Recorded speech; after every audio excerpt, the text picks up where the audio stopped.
Hello, I'm Larry Johnson, and welcome to today's episode of Countercurrents with Alex Christoforou, uh, one half of the Duran, known for his walk and talk. So, looking forward to learning a little bit more about Alex's background as a son of a diplomat and his unique perspective on looking at the world. Here we go. Hey, Alex, thanks for doing this. So first, I want to start with your background because you come out of a pretty unique background as the son of a diplomat, right? Yes, yes. Thank you for having me on the show. First of all, Larry, it's a pleasure and an honor to be here. My father was a diplomat, a career diplomat. Many decades. Worked his way up from pretty much the start of the diplomatic service at various embassies, and worked his way up to eventually becoming an ambassador of Cyprus. Which country were you in when you first came? Sort of, you got your first memories saying, "Hey, the United States, yeah." Okay, so that's where New York, yeah. That's where you picked up your fully American accent. Yeah. I grew up in the U.S. Most of my life was in the U.S. actually. Yeah. Okay. I had a thick New York accent, but I lost that. Unfortunately, because I like the New York accent.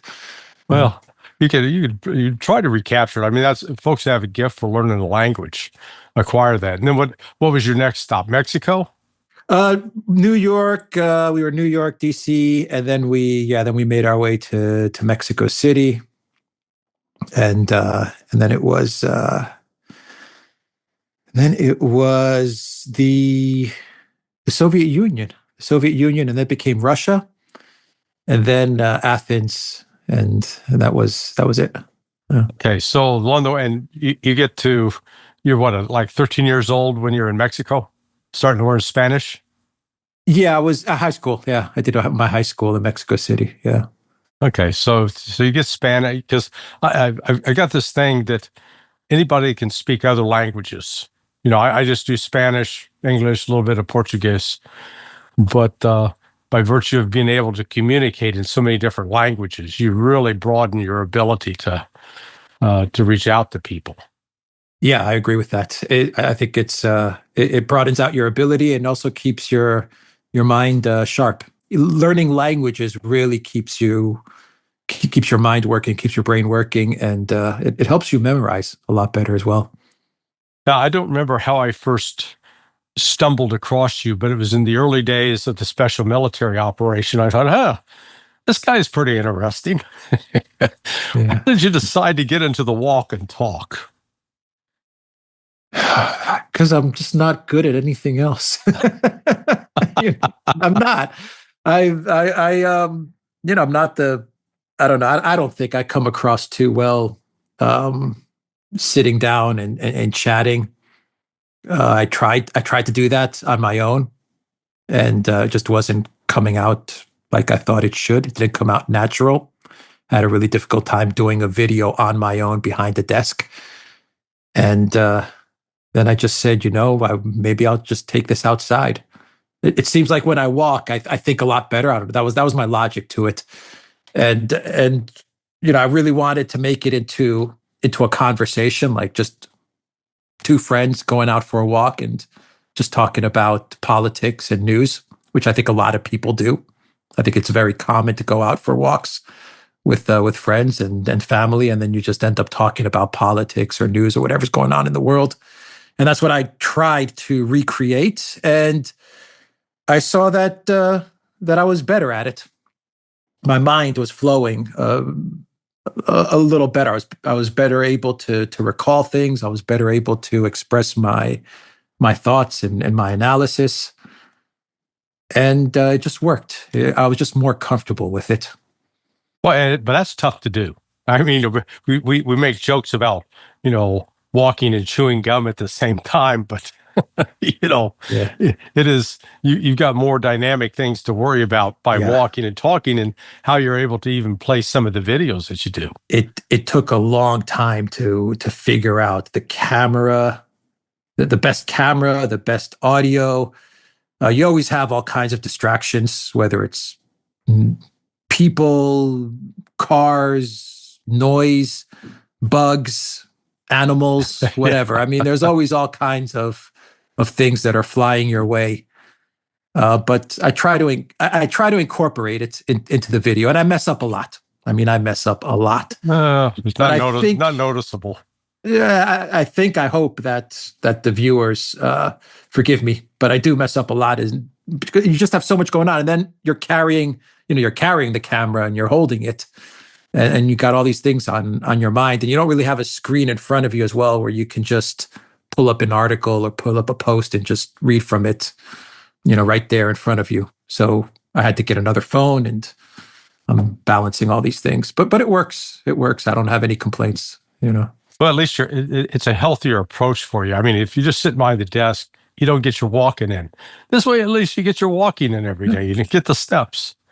Yeah, I agree. Look, I think you live in a place that has good weather. I live in a place that has good weather.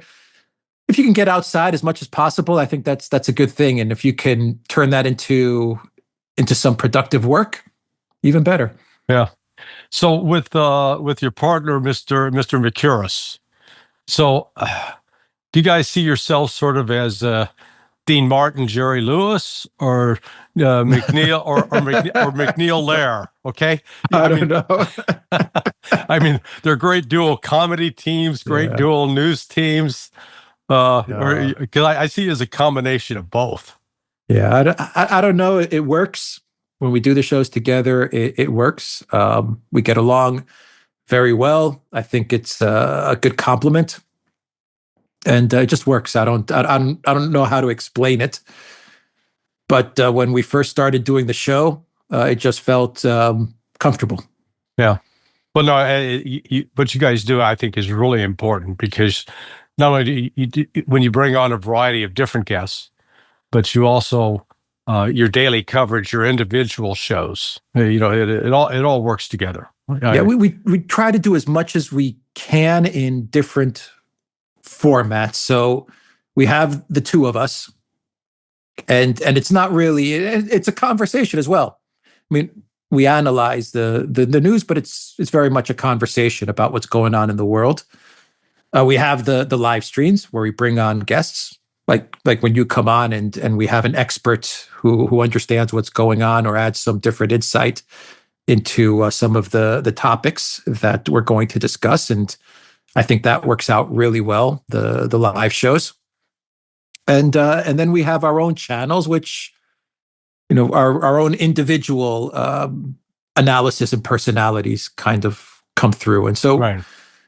Our goal was to cover as many topics as possible, to cover as much news as we could possibly cover in a variety of formats. Well, I think your particular strength is you see the humor in all of this absurdity. I mean, just apart from your clown worlds every day at the end of your presentations, did you see Count Chocula, or they call him Count, Matt Miller? Matt Miller yesterday. Count He does look like something out of a cartoon character. I used to love Count Chocula, the cereal. Nosferatu. Yeah. But then he starts with a straight face, starts talking about, let's get Assad indicted by the ICC. Yeah. And the reporters are going, what? Wait, you mean the ICC that you say is, anti-Semitic?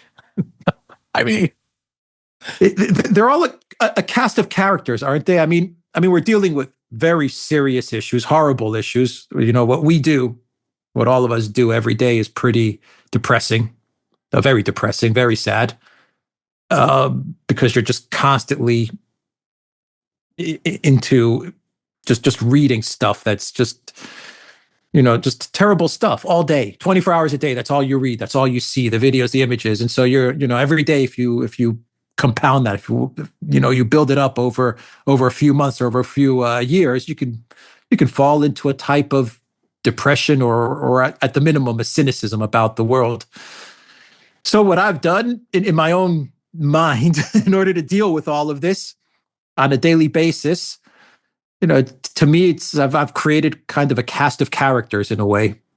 Yeah. Whether it's Trudeau or Ursula or Zelensky, Macron, Miller now, Count Chocula. I think that's a great way to, so I say Count Chocula. I mean, you create this cast of characters, and I think it makes the news a lot easier to digest in a way as well. Because I mean, things in the world right now are just a complete freaking mess. So you're currently in Cyprus, right? Right now I'm in Athens, actually. Oh, in Athens. I'm most of my time in Cyprus. Yeah, most of my Okay, time. so what is the local news they're covering? Do they have sort of the daily news shows? What story is dominating? Because you may be surprised what's going on here in the States. Yeah, look, they cover the local stuff, so they do cover a lot of the local things that are going on. But on the world news topics, I would say that almost all of the channels, the big mainstream media, it's all pretty much aligned with CNN and Reuters, New York Times, Washington Post. There's really no left-right divide. There's no conservative, liberal, or globalist, libertarian. There's none of that really. It's pretty much they pretty much get the news from, say, CNN, and they just translate it into the Greek language. I would say that's all the channels, all the media across the board. Well, are they doing Daniel Perry? Because that, I'm watching I check out the news here, both Fox and CNN, and thinking, what are they focusing? What are they saying about Syria? Syria? Something happening in Syria? No, Daniel Perry, wall to wall. This former Marine who stopped a crazy guy on a subway. The guy died. He's just acquitted. That's all they're focused on here. You wouldn't know that there was, this Al Qaeda terrorist now sitting in the seat of power in Damascus. No, we didn't get any of that. I mean, they mention it.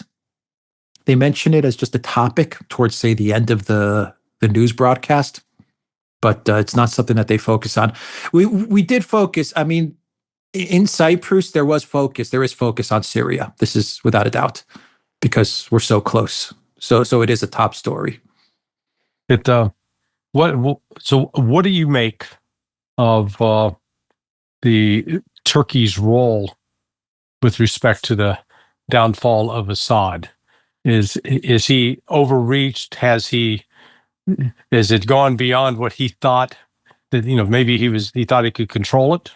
I don't know. I think Erdogan is, everyone always says he overreaches, or this time he's overstepped, or now he's done, but he continues to roll on. I mean, he's a master at this stuff. No doubt he played everyone. I think he played everyone. I think Erdogan and Netanyahu, they came up with this plan, this idea that when the time is right, they would make their move on Syria. And I also believe that they've decided who's going to get what.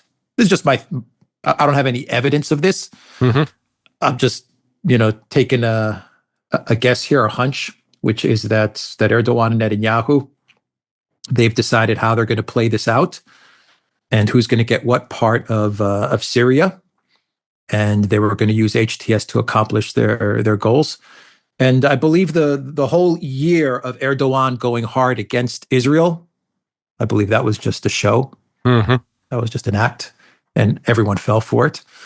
And now we're going to see. I believe it's going to backfire on Turkey because there's going to be a lot of instability. But we've bet on Erdogan for so long, bet against him for so long that this is now he's overstepped. This is the time he's overstepped, but doesn't get him. I mean, he survived a coup. He survived a coup that was one shot away of taking him down. Mm-hmm. And for some reason, the pilot that was going to shoot down his plane, from what I understand, when he was making his escape, decided not to. And then he made his escape. He ended up in the south of Turkey, if I remember correct. And he got through. Somehow he got a video through onto FaceTime.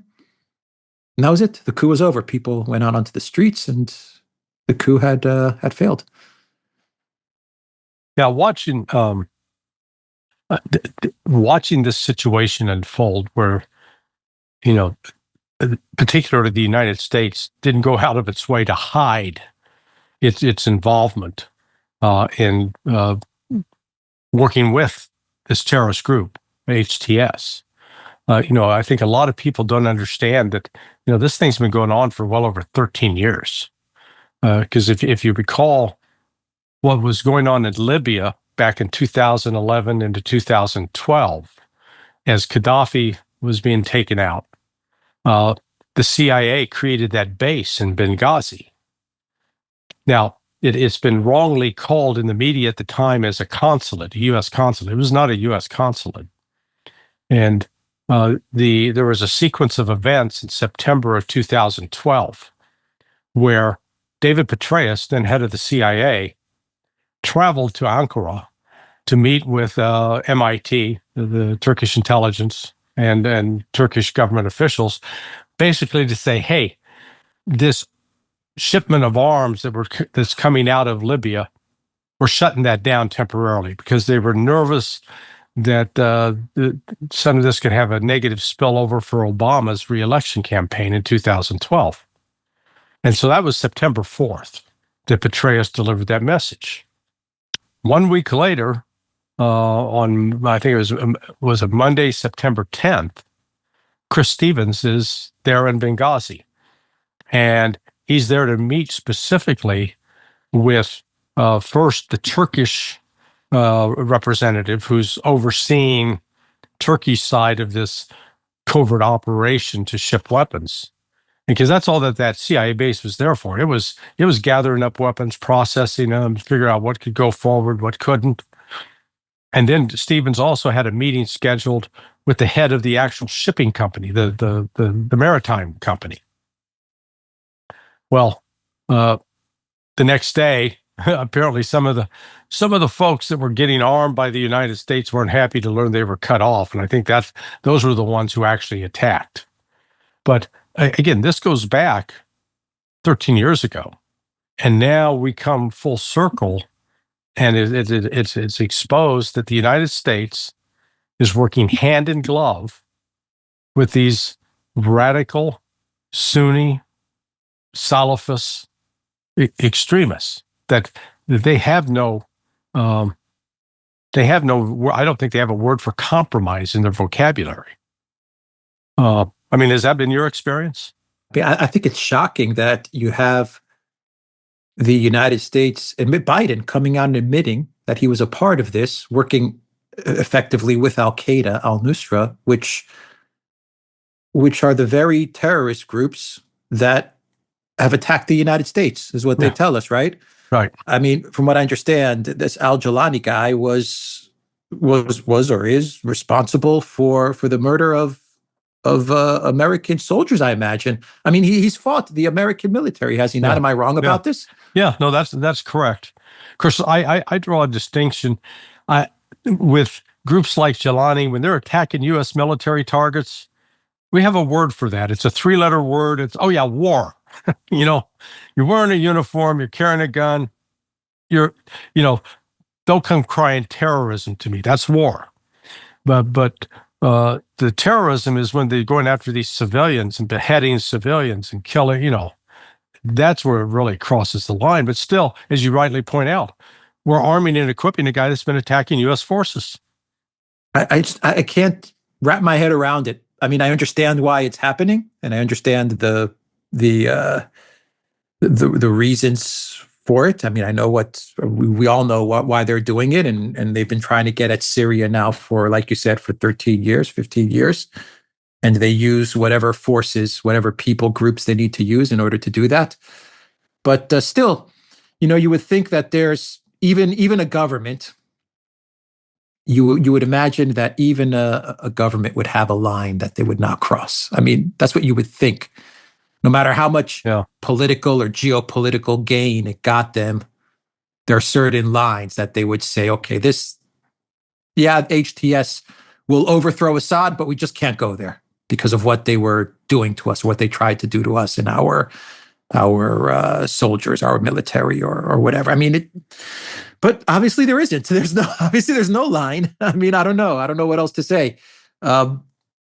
It's kind of sad, actually. I mean, well, we saw back depressing.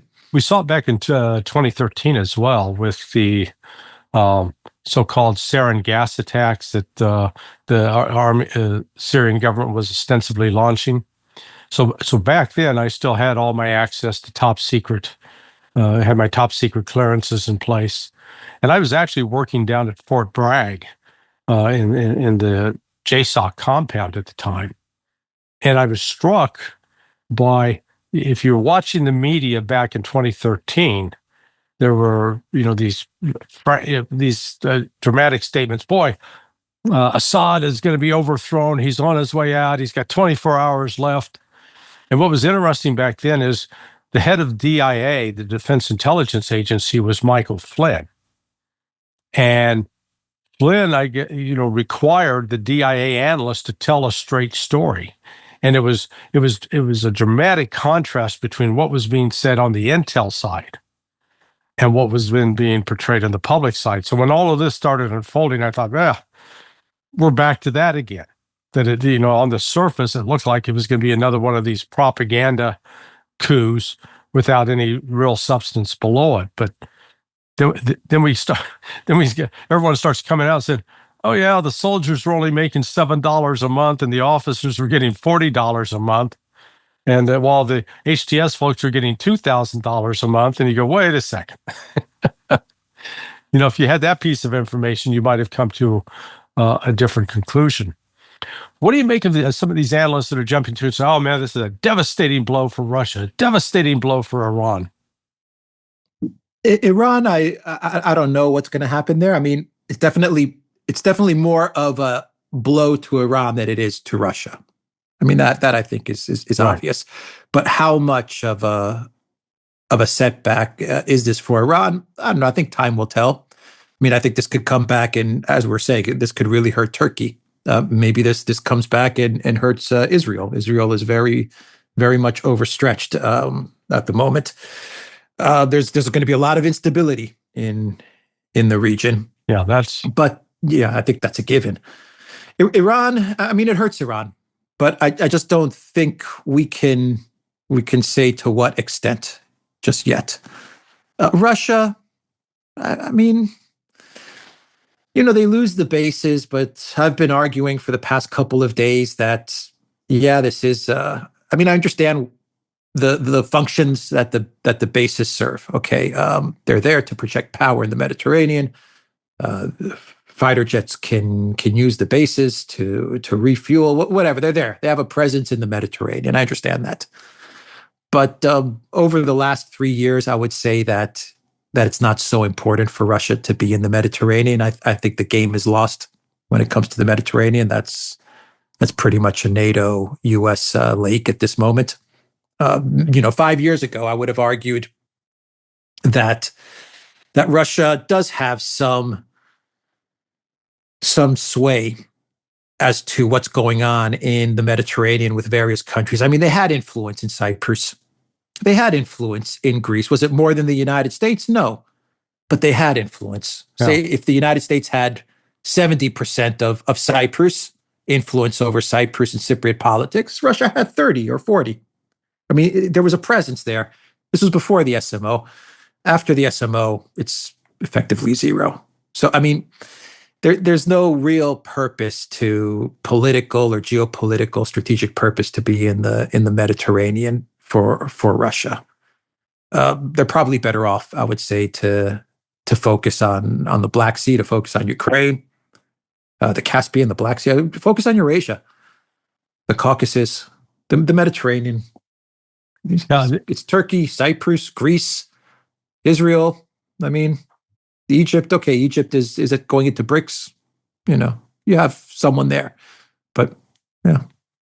Well, what we're seeing that I find sort of remarkable is the desperation on the part of the United States to portray this as a major loss for Russia when, as you correctly note, Russia doesn't share a border with Syria. Okay? So all the chaos, all the refugees flowing back and forth across the border, all the drugs, all the weapons, all the different groups, that's going to happen in Turkey. That's going to happen in Iraq. That's going to happen in Jordan, happen in Lebanon, happen in Israel. Not happening in Iran, not happening in Russia. So, why portray this as, this sort of reveals one of the hidden objectives of the West, of this entire plot, that they foolishly saw this as a way to, quote, weaken Russia, because they can't figure out how to stop what's going on in Ukraine. I think one other, like your opinion on this, I'm looking at Iran, I'm thinking, they've said, hey, we've tried every opportunity to open a dialogue with the West, and we keep getting rebuffed. They keep telling us to go pound sand. We're going to have to build a nuke. A nuke is the only thing that's going to keep us safe. I think they're going to do it. What do you think?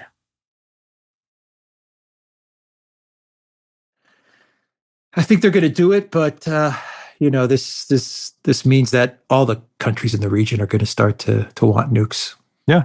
And I know that Saudi Arabia has been going back and forth with the United States about getting nuclear technology. I mean, they've been having these discussions now for the past 4 or 5 years. If Iran gets the nuke, then I think a lot changes for the worse. I would say, Iran will see it for the better in that they've got this deterrent. But then I think you're looking at Saudi Arabia definitely getting a nuke, and who knows what happens from there. Now, some of these guys, I think there are some analysts that make the mistake of assuming that the people who are making decisions, whether it's in the United States or the United Kingdom or Saudi Arabia or Turkey, that they're operating with a level of information, understanding, and insight that is pretty well laid out, pretty well defined, strategic thinking.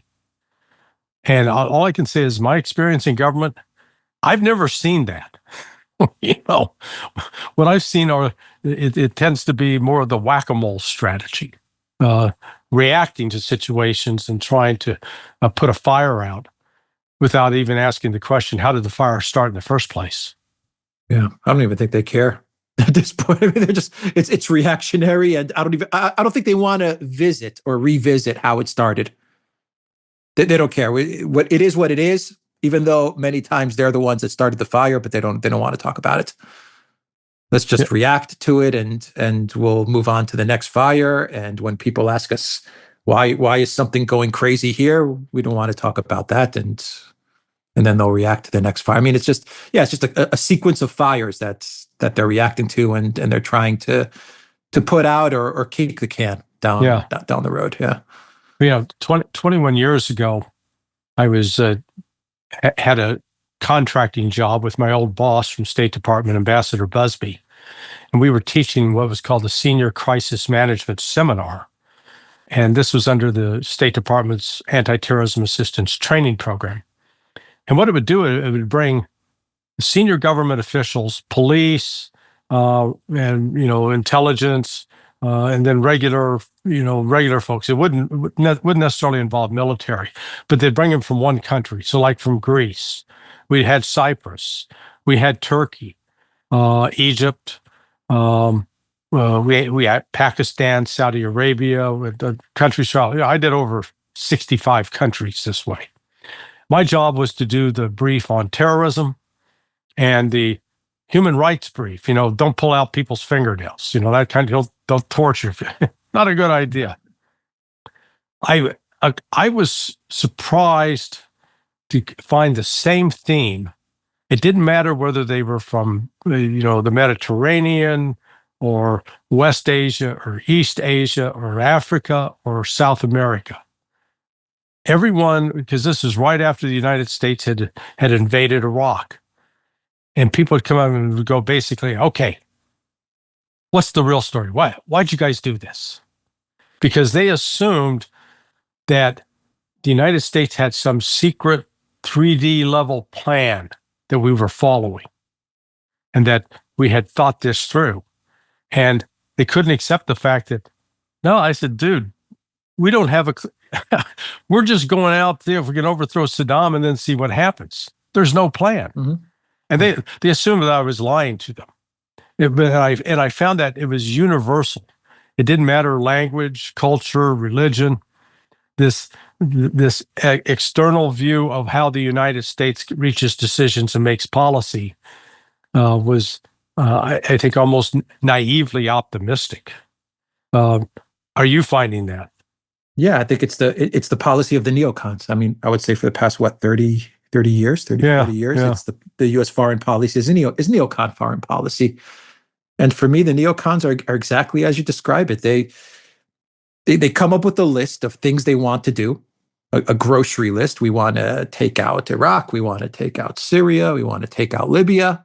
They don't really think what happens when we take these countries out, what happens when we remove these leaders, how do we stabilize the country, what does this mean for the region, what does this mean for the world, what does this mean for the economy, whatever. They don't think of any of that stuff. They just think, we want to beat up these 6-7 people. It's like high school. I just want to beat up these 6-7 guys that I don't like. I just don't like them. I just don't like that Saddam guy that sits next to me in class. I don't like the way he looks at me. I don't like, the way he raises his hand. I just want to beat him up after school. Just get him out of here. And that's what they do. They don't think about anything else. And they don't, they feel like they don't need to, because my sense of it is that the neocons, they feel, one, all powerful, and number two, they feel completely removed from any of the blowback. Mm-hmm. And even if the blowback affects Europe, they don't really care about Europe either. They just don't care about anything that's going to happen in the world, because they feel like they're on this island of isolation. They just can't be touched. Hey, you use the high school. I think it's a great metaphor. The high school example. But you've been in high school, in schools in Mexico and in the former Soviet Union, Russia. Any cultural differences in those kinds of school settings, or in terms of the human social interaction, or is it, regardless of whether you're in Mexico or in Soviet Union, do you still see the same kind of human interaction? Everywhere that I went, everywhere that I lived, I got along with most people. I didn't see that many differences. I mean, there were differences in culture. It was there. Obviously, there's always differences in culture. You realize it. But wherever you go, you make friends. I mean, it's, I think it's, I never saw it as an obstacle. Mm-hmm. That, there's a different culture or a different language. So that means that we can't get along or find common ground. I found that everywhere that I went, I always met people who liked to shoot hoops, and I always met people that liked the kind of music that I liked, and everything was fine. When you're young, you can make friends almost with any, a friend. What's a friend when you're young? A friend is the person that lives down the street, right? It's your neighbor. Yes. You can go to your neighbor's house. You're friends right away. It's just, that's the way it is. I think when you get older is when things change. I don't know. It gets harder to meet people and to make new friends. But when you're young, you realize that there's really not much that separates us or divides us. And that maybe where I'm going with this is that kind of attitude, that kind of outlook. Good Lord, we need that on the international front right now. Because I am so troubled by what's going on here in the United States. Our language, our entire framework for looking at the world is couched in terms of Russia and China are enemies, that Russia and China are intent on this empire building and conquest.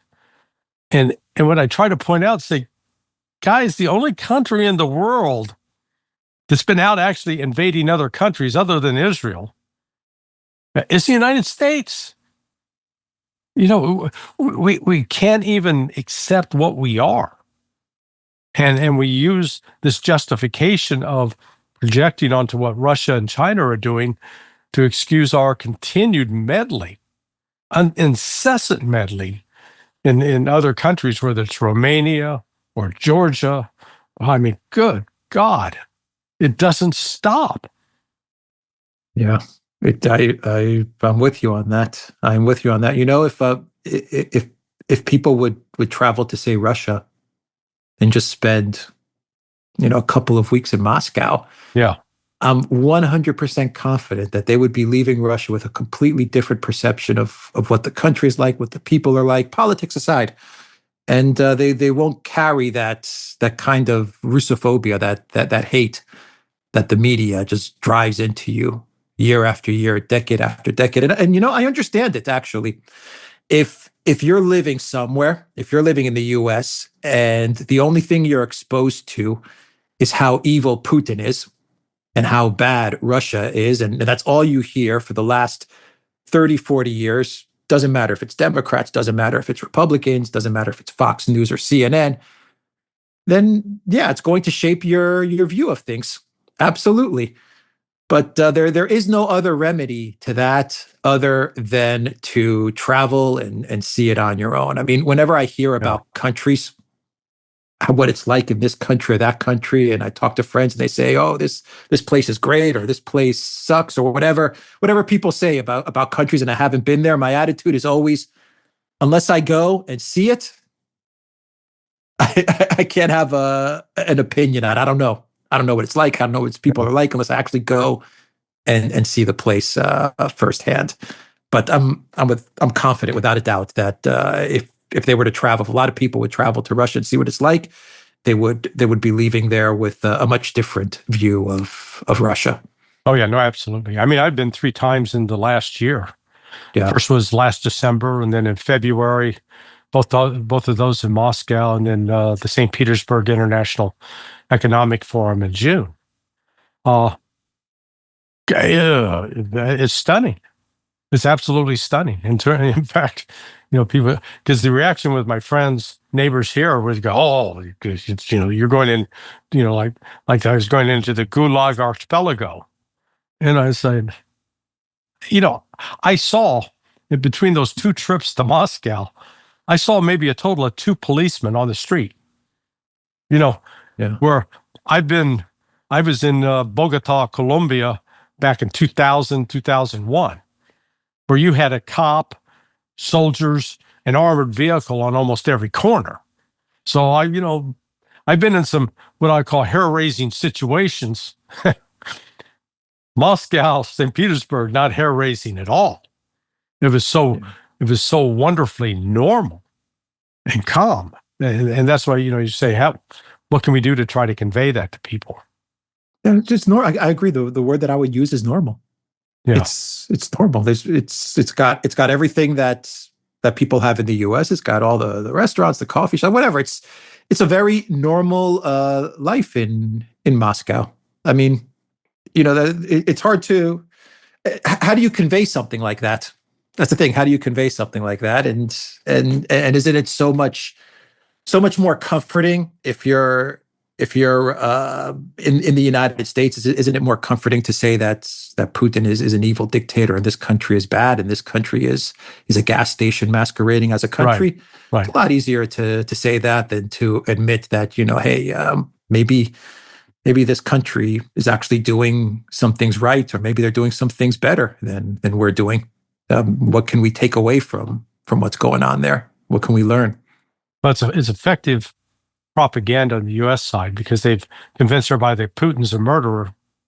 And then I always respond with, look how many people George W. Bush killed in Iraq and Afghanistan. Look at how many people Barack Obama killed in Afghanistan and in Libya and in Syria. So I don't want to hear a word about Vladimir Putin's, supposed 10 assassinations when you're looking at hundreds of thousands the civilians that are dead across Iraq, across Syria, across Afghanistan, across Libya, because of the decisions of people like George W. Bush, Barack Obama. It's just, I mean, I've reached the point where I'm fed up with it. Yeah, and then the whole Putin poisons people. If he is this mastermind criminal that everyone says he is, then he's pretty bad at it. Yeah. I mean, he's probably the worst poisoner in the entire planet. Yeah. If I want someone to poison me, I hope it's Vladimir Putin, because chances are I'm going to be okay. I mean, it's just cartoonish. It really is. Every leader, every country, it's a formula, Larry. It's a script. Yes. Every country they don't like, they have to demonize that country. Okay, we want to overthrow this country or regime, change it. Where do we begin? We have to start at the leader. Let's create this cartoon, evil villain caricature of that leader. And then that'll be projected onto all the people. So when the time comes and we have to tear that country apart, our citizens are not going to feel so bad for the people of that country who are going to suffer, right? It doesn't, if the Syrian people suffer, well, it was Assad was a dictator anyway, right? That's right. That's the mentality. That's the script. That's the playbook that they use over and over and over again. And the sad part is that it works. Yeah, no, that's what's shocking. That's the sad part. That's the shocking part is that it works. Even with Assad, even with the overthrow of Assad, there are still people to this day, a lot of people, a majority of people, I would say, that are celebrating it, that are putting the flags on social media, that are putting out posts. The dictator has been removed. What a great day. Blah, blah, blah, whatever. And no one cares. No one cares about the chaos and the suffering that they're going to cause in this country for the next, I don't even know, 30, 40 years. How long has Syria, has Libya been a mess? Yeah. How long has it been a mess? Yeah. So, but it works. That's the terrible part about it. And the funny part is that the cartoon characters are not on the side of Putin. He's not a cartoonish character at all. He's a very serious person. Right. The cartoon characters are the people that we have in office. These people are the cartoon characters. Well, I don't think you're old enough to have remembered and experienced Leonid Brezhnev, Yuri Andropov, sort of the old Soviet clique, the old Soviet leadership that dominated until, then Putin, then the arrival of Gorbachev in like 82, 83, where it started to turn as far as, but that previous Cold War era, back then we actually had active Soviet military operations in Central America, trying to support the Sandinistas in Angola. So you could actually say, hey, you look here, the Soviets are, they're aggressive. They're going after us. That was the story that we told. But now you turn around and look at Putin, he is basically defending his territory, despite all of the U.S. efforts to portray it as something completely different. And I was listening to Wesley Clark the other night, and he fell back into this Cold War. He almost called it like you referred to current Russia as the Soviets. They have not. Everybody's minds are trapped in 40 years ago, something that no longer exists. Yeah, they can't get over it. I agree. I completely agree. They can't get past it. They can't get past the fact that Russia is not the Soviet Union. They can't get past the fact that Russia is doing a lot of things right. They can't get past the fact that they have good diplomats, very good diplomats, and good leadership. Whatever your thoughts are about Putin, Lavrov, and Zakharova, you cannot argue the fact that they are very, very capable leaders, and they're very capable at what they're doing. But people cannot get over that. They're stuck. Yeah, you're right. They're stuck in this Cold War mentality. Sometimes I wonder how much of this is goes to the fact that Russia is to them something very foreign. in a way. Maybe it's the language, maybe it's the alphabet, maybe it's the religion. I don't know. But Well, let's yeah, go to the religion part, because I was going to suggest that I think it is, in fact, the religion part that is the biggest divider. That this rediscovery, rebirth of Orthodox Christianity in Russia, I guess it never went away, but the faith there that is now so profound, so vibrant, so much a part of the society, and that sort of unites not just Russia, but into Greece, into Serbia, into other parts of the former I guess empire that was under Constantinople. yeah, yeah. I mean, I think Orthodoxy is it's a tough religion. It's a tough religion, a Christian religion, because it's in the word, it's in the name. It is as Christianity was 2,000 years ago, and Right. it's never broken off from that. It's never added, it's never subtracted to the service, to the doctrine. And when you go to an Orthodox church, it can be quite shocking in a way if you haven't seen an Orthodox liturgy.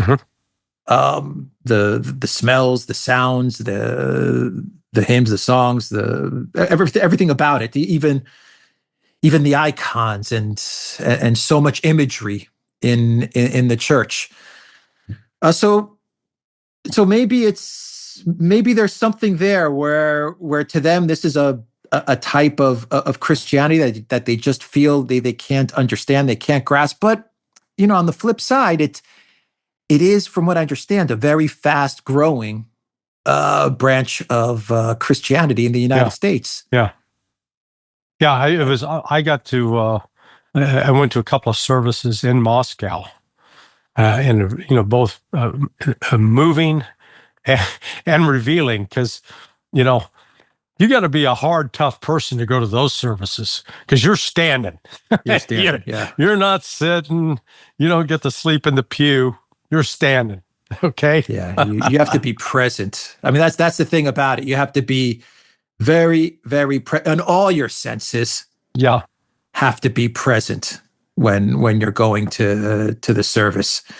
But it is, from what I understand, in the United States, there are a lot of, especially young men, who are looking at Orthodoxy, and they're moving towards Orthodoxy. Yeah. Because it's strict, it's tough, but it's also very, very consistent.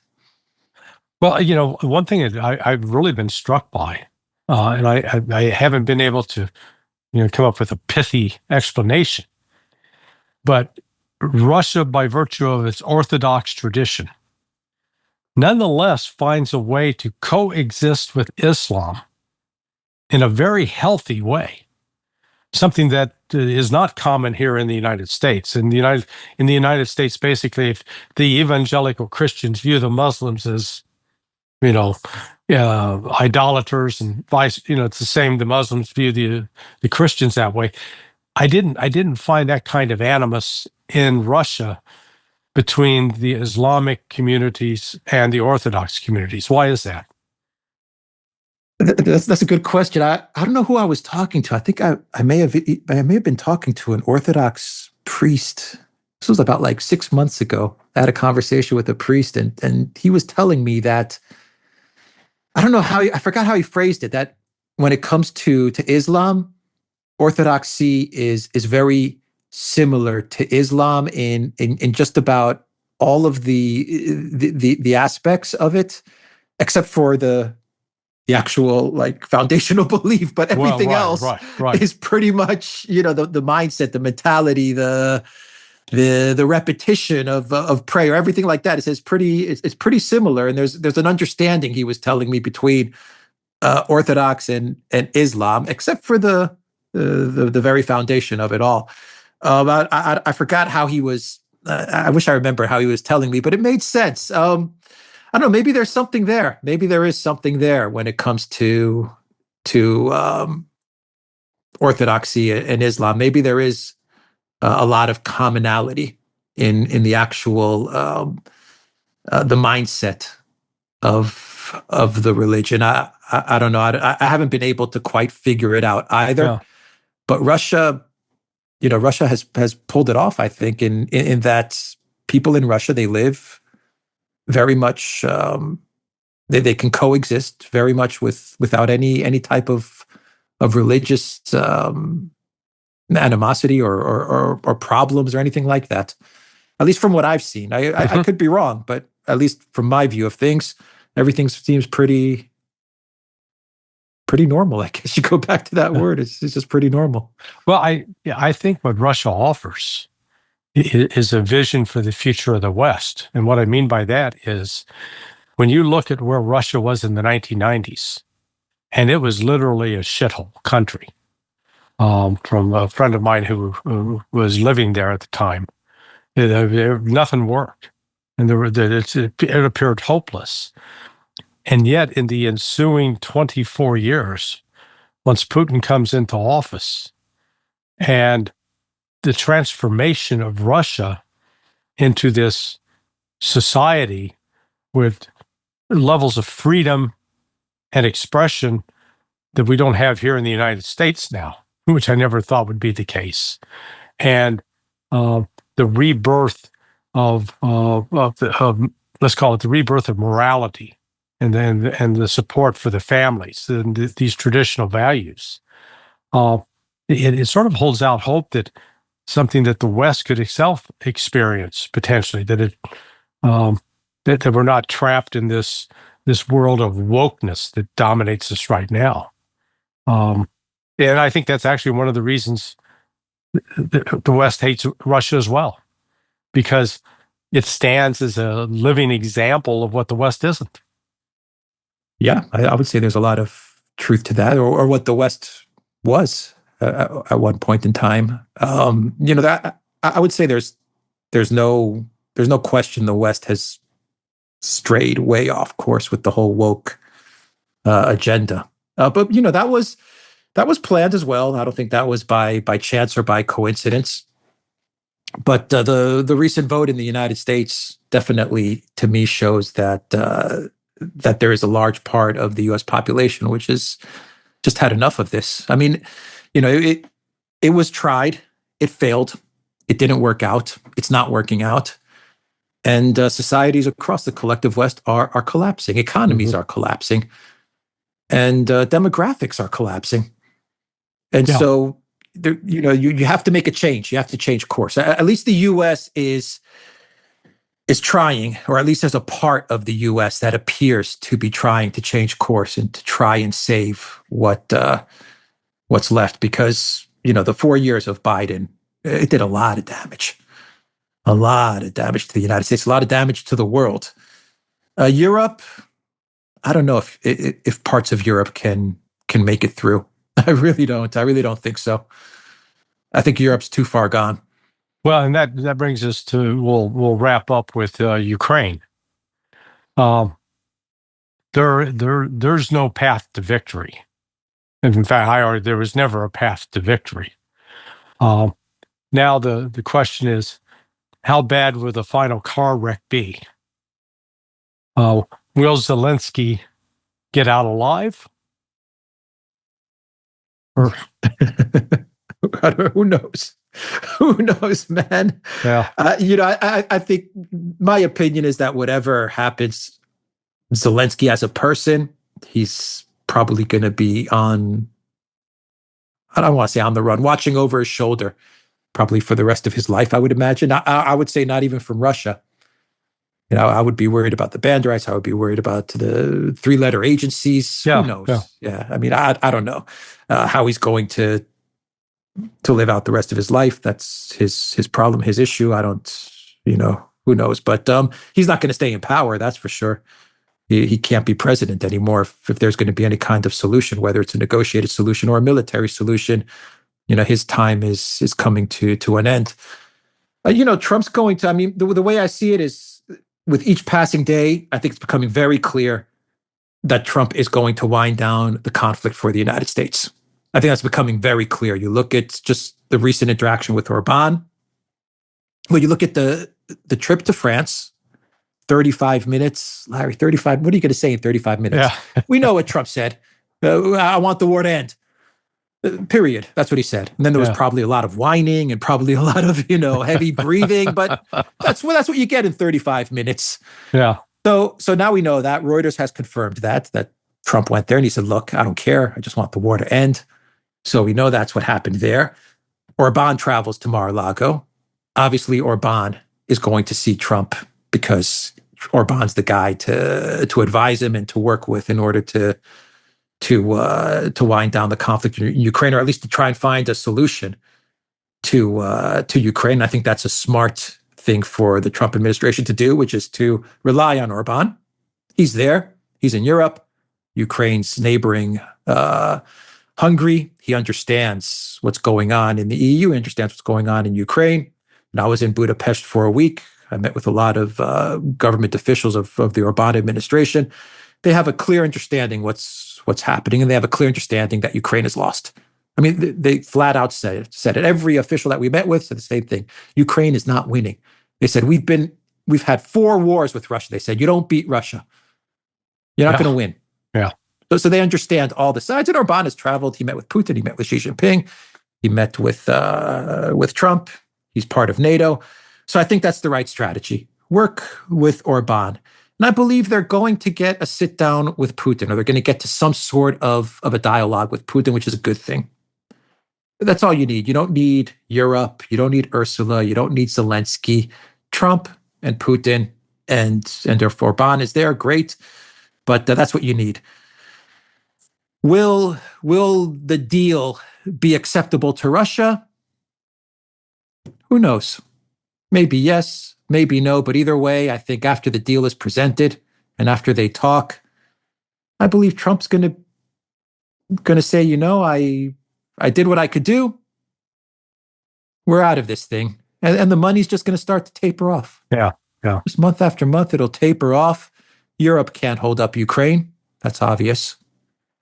And eventually it's going to be a military solution if that's the case. I mean, maybe Trump gives Putin what Putin is asking for, but you know the terms that Putin has outlined. Right.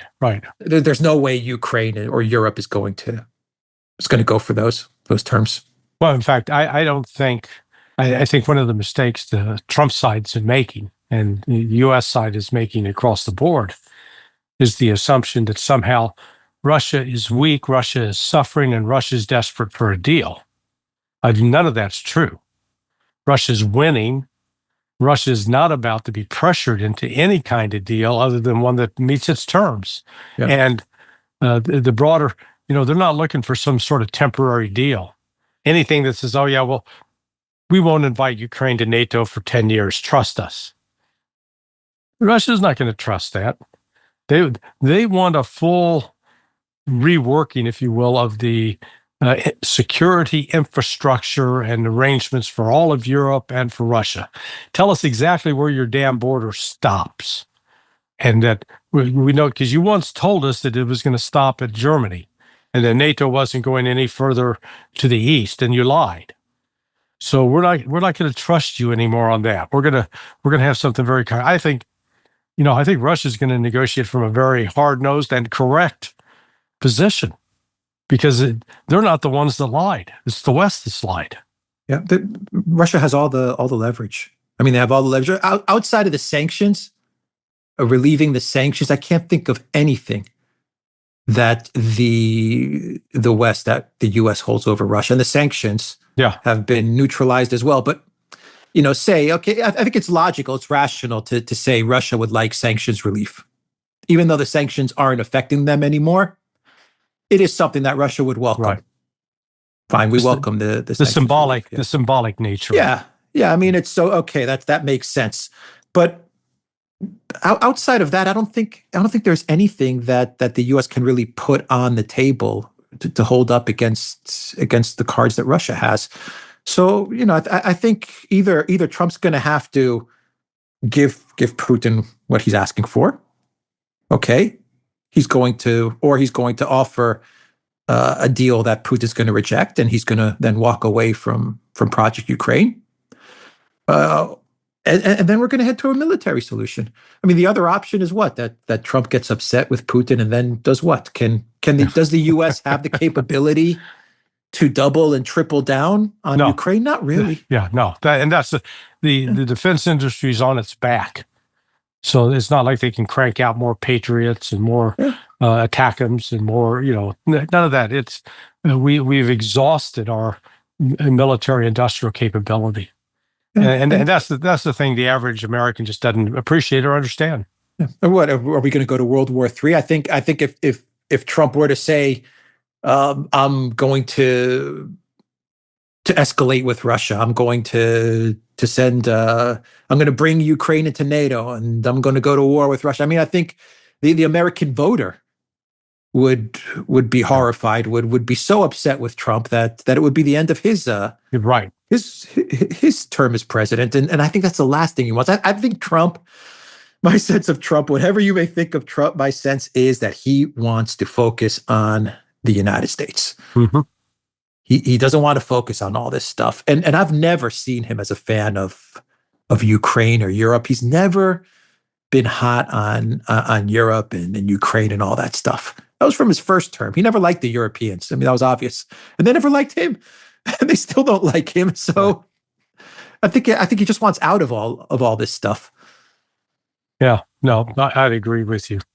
Hey, listen, I've kept you for more than an hour. Time goes fast when you're having a good time, huh? Yeah, great time, great chat. Hey, listen, I so appreciate you taking this time, but as always, I advertise that people watch you and watch your partner in crime, Alexander Makuros, on your respective vlogs, your video podcasts, as well as the Duran. And today's episode on the Duran started off pretty early with Jeffrey Sachs. I haven't watched it yet, but I will. So, yeah, that was a great show. It's always great to get his insight. It's always great to get you on the show and get your insight. And thank you, Larry, very much for having me on. All right, brother. Thank you. Thank you. Take care. Okay. Bye. Hey, thanks for watching. It's always great to converse with Mr. Christoforou. He is a trenchant observer of events. And if you liked our conversation, please hit the subscribe button, share it with your friends, and I look forward to seeing you again at Countercurrents. Thanks for watching.